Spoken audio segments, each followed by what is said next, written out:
So ఇప్పుడు పెట్టేసుకున్నాం కదా, దీనిపైన ప్లాస్టిక్ ఉంటుంది, ఆ ప్లాస్టిక్ రిమూవ్ చేసేసుకున్నాం.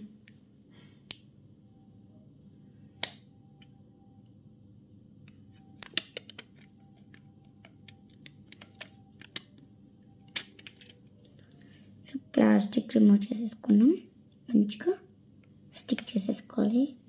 క్యాప్స్ ఎక్కడ ఉన్నాయేమో చూసుకొని మంచిగా స్టిక్ చేసుకో.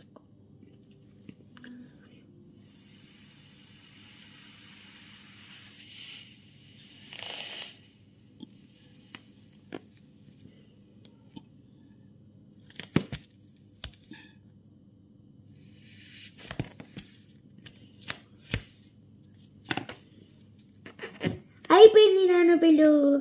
అండ్ నేను ఈ వీడియో చేయకముందు ఇంకోటి కూడా చేశాను. ఓ బాగుందా?